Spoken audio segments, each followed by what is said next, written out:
And now we are on Alpine Peaks with the HBK-IIC-A.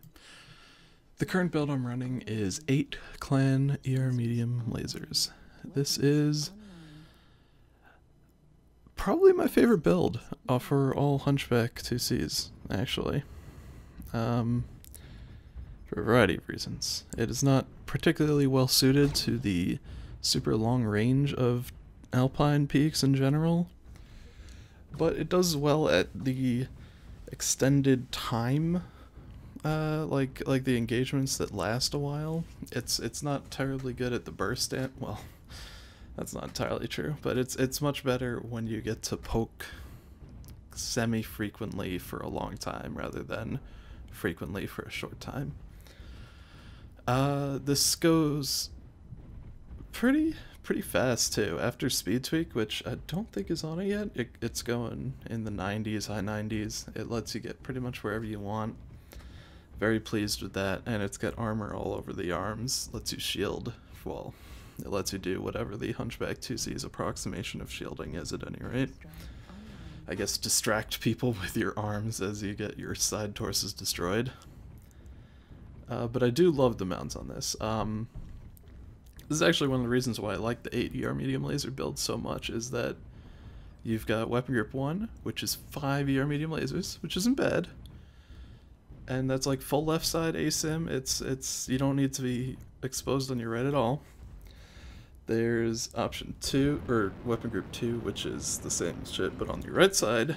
And then there's the third weapon group, which is just your super high mounts, which is it's only 4 instead of 5, so it's only 28 damage. That's usually, if the enemy does get to shoot you back, you're gonna lose the trade for the most part.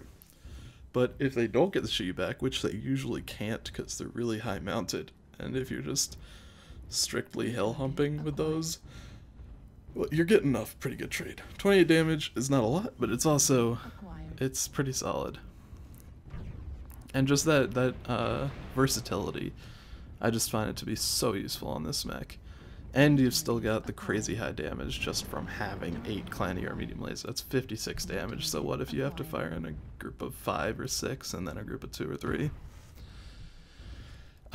Right now the enemy is way out of my range, so I went over here so I could shoot at some other dudes. Unfortunately, the dude I found to shoot at, well, I probably could outtrade him, but I couldn't outtrade him and his friend, unfortunately. I knew I was going to lose that, so I returned to the left side. Enemy's kind of moving up a little bit, sneaking up. I think that our other dudes are just too long range, like, just really suppressing the enemy team. That direwolf probably will die. I don't quite remember what happens to him, but maybe playing a little aggressively. And now we see Foxtrot, who somehow manages to live despite everything. Cataphract did get some pretty good defensive quirks. But yeah, this build, it's hot if you're like trying to maximize damage, and it does not have great DPS. Like the UAC builds, they were just, as long as you could see the enemy, you could shoot them, and you could do a lot of damage to them. This one, you have to spend a lot more time just biding your time, waiting for a good shot. I played pretty cautiously for most of this game, maybe a bit more than I had to, but I could tell it was going to be a slow game from the start. We had dudes that were like sitting way back and still getting shots, so I didn't want to like pressure anyone to move up. And I don't want to get damage to the point where I'm not going to be able to do damage later in the game, you know? So I'm just focusing on getting a few shots where I can. Not necessarily always running hot, but always at least having some damage. Seriously, Foxtrot, don't know how he lives that long. That's kind of annoying. So yeah, just make sure you can use those high mounts and try to use your teammates to distract. Like when that direwolf was out in the open, that was a great time where I could just shoot. The Atlas is a great distraction, although he is less appropriately positioned. Fox manages to live through frickin' everything. And yeah, there you see the right torso just go. That's one thing that just happens with this mech, is that side torsos will just disappear. It was already kind of damaged, but like, man, they go really fast. Another weakness of the torso mounts and the limited torso pitch is that you can't shoot down UAVs really for the most part. If it's over teammates and you're way behind teammates, then you can take it down and it's very nice for your teammates. But if a UAV can see you, you can't shoot it down. Like, unless it's for some reason really low.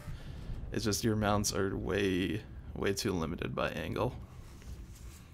Another thing that kind of hurts you with the torso mounts on this variant, or this build, or whatever, is that your ability to react to enemies, just in terms of aiming at them, is kind of hindered, because it is a slow enough torso twist and pitch that the acceleration, deceleration kind of things all come into play with your aiming.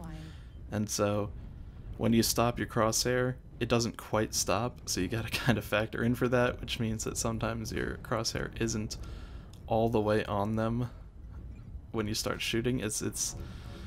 It can be very odd. It can feel weird. It doesn't feel good to me. I kind of wish that they would remove that whole system of torsos decelerating when you're coming to the end, when you're like starting to stop your mouse movement. You know what I mean? Kind of wish they would remove that, but for now, it's not 1-to-1. I pushed a bit slow. I was a bit late on it. I could have gone for quicker and gotten in more damage, but I figured I was half dead, so I shouldn't be in front. And you can also see that the heat is an issue. Particularly when you lose a side torso. You're down to 5 ER meads from 8, which is a lot more manageable. But particularly with the recent clan heatsink XL nerf, it's still gonna be really hot, and it's a real pain.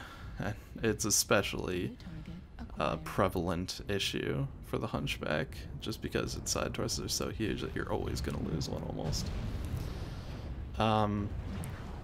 So yeah, that did play a part in my heat issues near the end there, and it also played a part in, well, now I'm only going 70 kph instead of 90. Not particularly fun, but at least it's more balanced than it used to be. This wasn't like a perfect example of a Hunchback 2CA with ER meads. The map was just too long range. There were a lot of shots I couldn't take just because either they were out of range or I was doing like, I don't know, 5 damage per alpha. But you did see how well it does when you can just like pick your shots and you can just wait for opportunities and stuff. And that's what we did pretty well this game. ER larges obviously would have been way nicer to deal with stuff like that Shadowcat, but what are you gonna do? So yeah, that's it for this, and let's take a look at the next build. I think that'll be just Laser Vomit.